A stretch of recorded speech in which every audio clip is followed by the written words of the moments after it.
telling us to enjoy it while they're young. But our days are filled with chaos and stress and cooking and endless laundry piles. Where's the time to enjoy anything? Yeah, that's what I always thought too.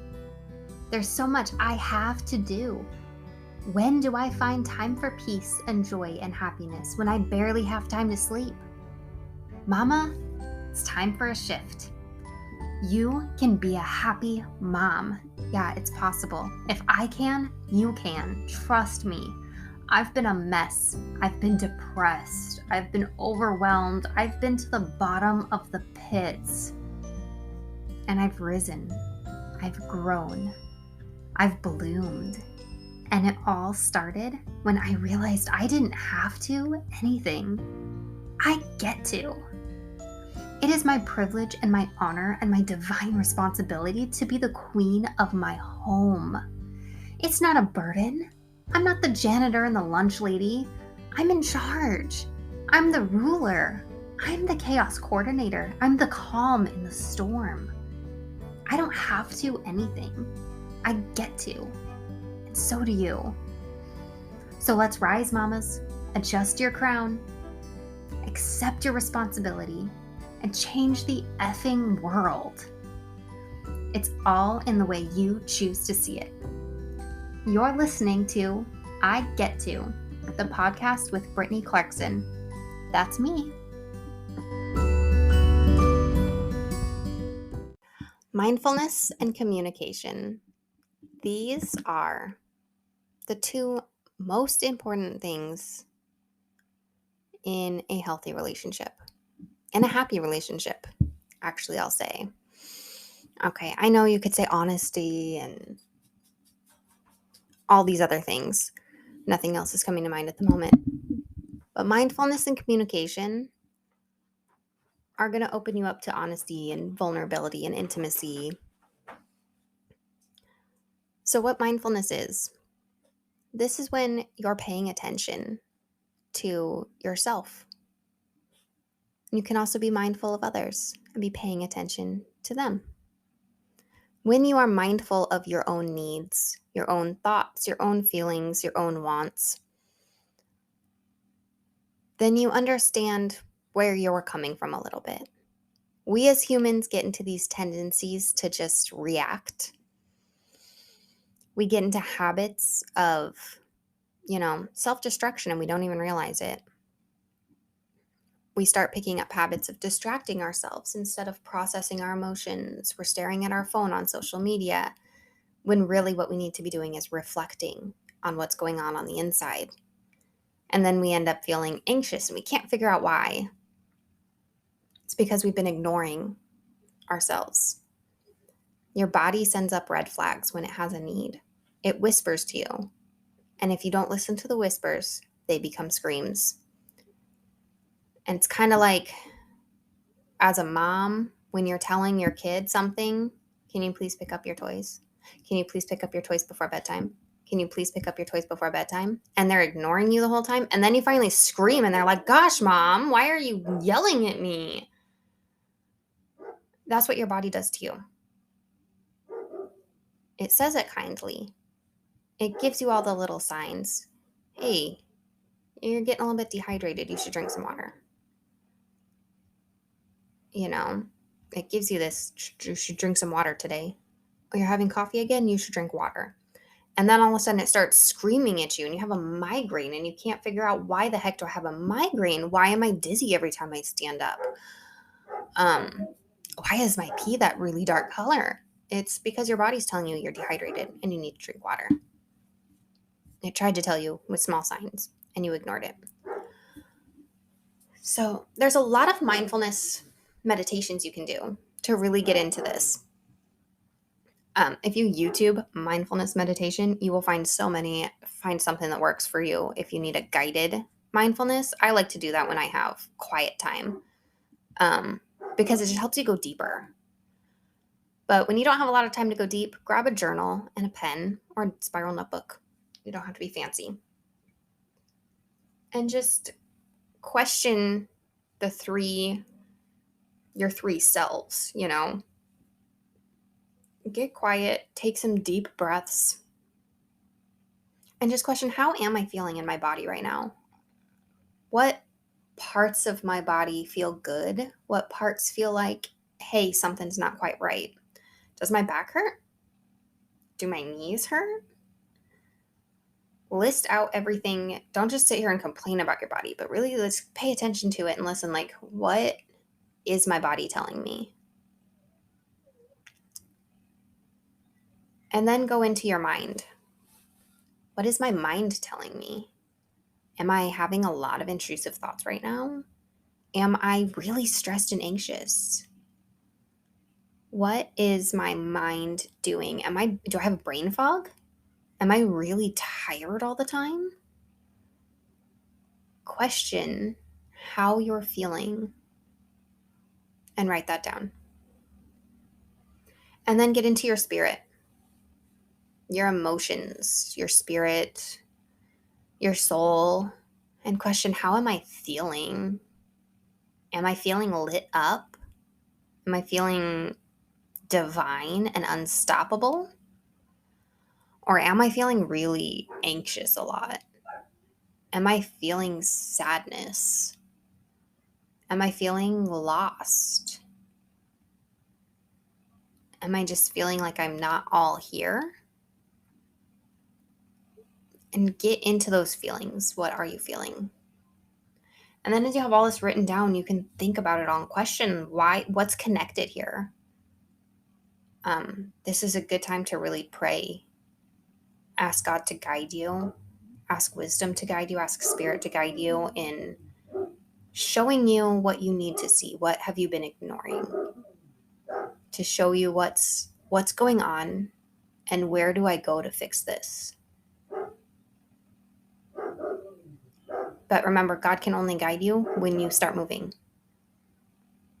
You have to start walking in order for him to guide you and show you where the path goes. And mindfulness exercises like this are going to get you to start walking. And how does this come into your relationships? Paying attention to what is going on inside you and then openly communicating that with those around you. Primarily like your spouse, your husband, your partner, even your kids, honestly. My kids are pretty small, but they understand when I tell them, I dumb down the names of the emotions. I'll tell them, Mommy is irritable right now. Mommy is cranky. Mommy's not feeling great. I am very cranky right now. I love you so much. I would love to spend some time with you, but I need some quiet to happen because I'm really cranky on the inside. A lot of times my kids will either understand this and be like, can we go play outside? Or sometimes they'll be really sweet and they'll give me a hug for it because hugs make them feel better when they're cranky. Sometimes they'll be really awesome and they will tell me to go take a nap or a bath so that they can just watch TV and eat snacks unsupervised. But it was really cool that my 3 and 5-year-old will tell me, go ahead and go take a bath or go take a nap. Go take care of yourself, Mommy.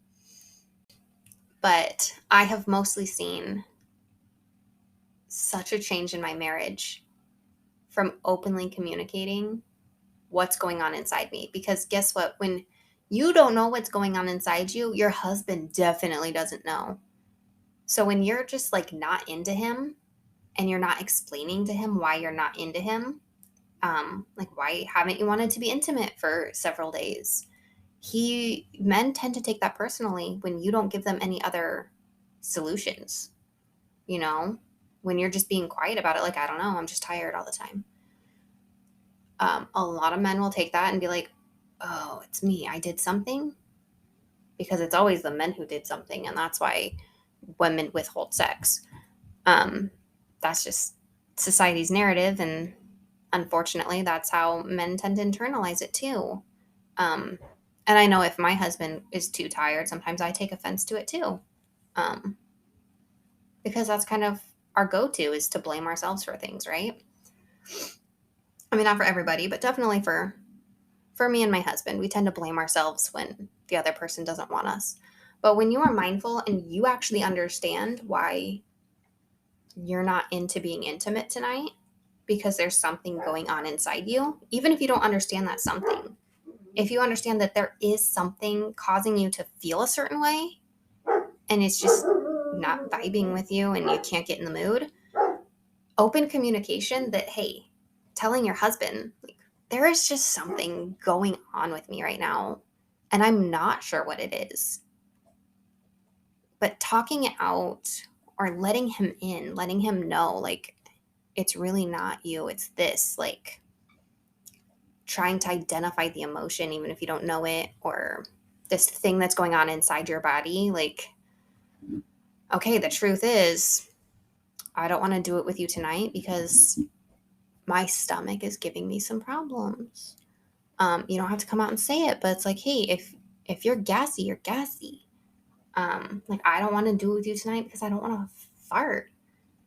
He'll understand that and accept that and love you so much more than if he thinks that he's the reason you don't want to do it and he can't figure it out because he didn't do anything wrong.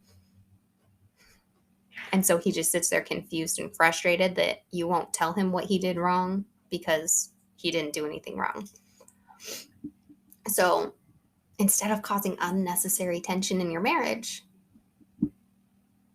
be open, be honest, say, there's something happening here.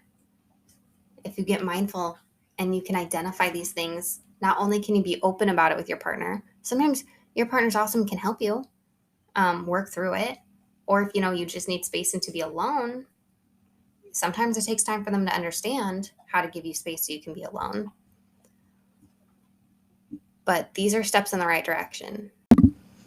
Now, when you're having emotions about something that you feel like you shouldn't be having emotions about, like, I don't know, you're stressed about something that you saw on TV that, like, wasn't a fictional series and it's got you feeling stressed and you feel ashamed to tell your partner, like, well, actually, it's because Ross and Rachel broke up again.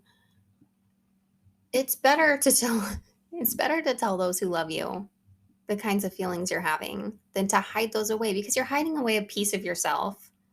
You're putting up walls and barriers, and the other person can feel that you're hiding something from them. And it's honestly better to just tell them than to have them worry and concerned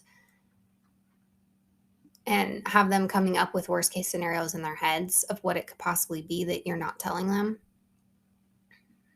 So just, especially if it's like your partner, be honest with them. Don't be afraid of sounding crazy. Don't be afraid that your feelings are invalid, because anyone who loves you, like, understands that your feelings are important. Even if you yourself think that they're silly.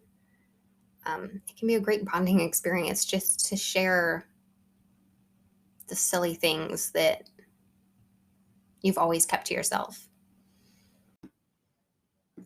Hey, Mama. If you're feeling lost in a mess of motherhood and chaos, let me tell you about this thing that happened to me. I was having a major depressive episode when the most hectic and stressful day came at me. I was feeling so broken and defeated. I felt so unworthy of these beautiful children who depended on me. I couldn't even depend on myself. I was sad. I was miserable. I wanted out of this life. Then it dawned on me in this spiritual, kismet kind of way. I have all the tools I need to make my life better. I know how to do it. I know how to not be depressed. I know how to not be stressed. Yet here I am, not doing the things I know I need to do. Mama, I know you've got the answers you need to. But just in case you're having a hard time finding them, I put together the Happy Mom Brain Workbook so you can learn this process that I used for internal healing just the same way that I did it. This is what helped me learn to be a happy mom, and I'm so honored to share it with you. The Happy Mom Brain is available at BrittanyClarkson.com, or just follow the link on the top of the page.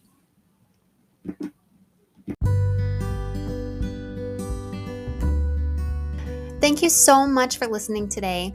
If you could do me a quick little favor and rate and review this podcast, that would mean so, so much to me. And also, if you could screenshot the episode you're listening to and share it on your social media so that other mamas can find the same episodes and learn the same things you've learned, that would mean so much to me, so much to the whole world. Thank you so much for making the world a better place.